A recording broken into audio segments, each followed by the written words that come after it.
Hello again, everybody, at Vintage Iron Range Dirt Track Racing.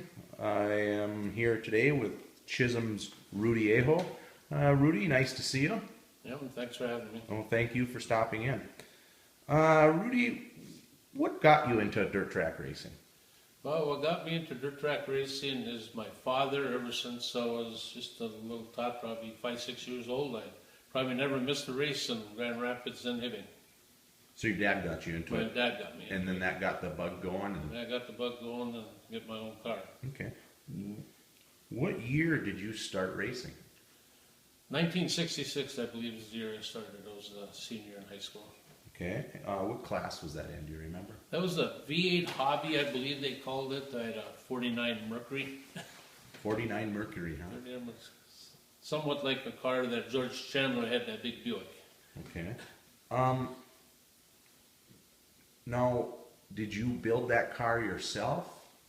Or how did you come about that car? Well, it came about, I had this 49 Mercury. In fact, it was kind of crazy. It was a customized 49 Mercury, just beautiful shape, but I had purchased another newer car. And I asked my dad if I could make a race car out of it. And he said, I really don't want you to race. We just enjoy races.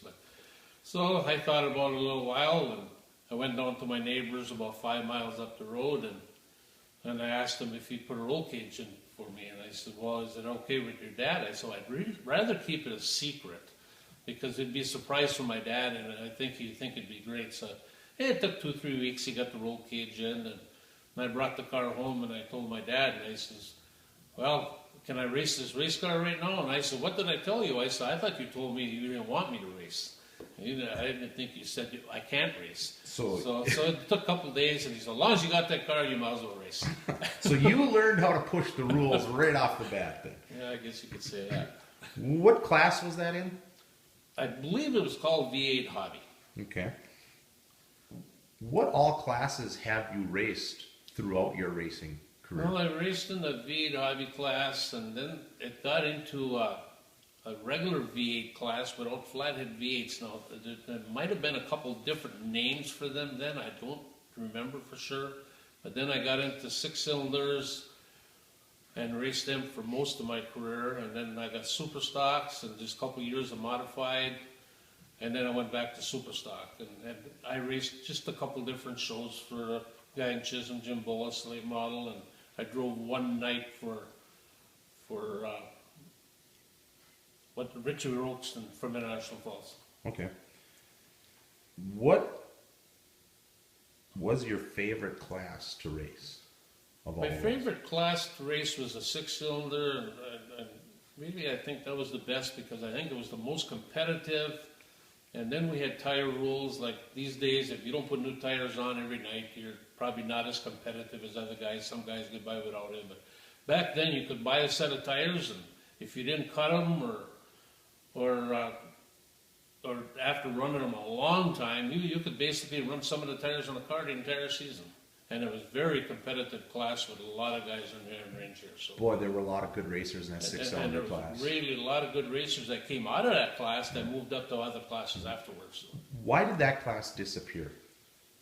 No, I think there's a couple different reasons. I mean, one of the reasons is we were the only track in the area at that time that had that, and that's why we went into this V8 class. And it was right before the Wazota Super Stocks. And I think that was the biggest reason right there. And the expense was getting a little bit more. We're stretching the rules a little bit on the motors, and every one of us were doing that. They were starting to get a lot out of those 6-cylinders. And we were getting quite a bit. We used to be able to go down in time trial in Proctor, and we used to go to Bemidji and race against V8s. And we were always timing in the top 10, and we were doing very good in the feature races and racing against V8s. So we had some pretty good power coming out of them 6-cylinders. Those engines were getting kind of exotic, actually. And they were getting really exotic, and and certain guys just didn't have the ability to get that done. So, okay. So there's a couple of reasons there.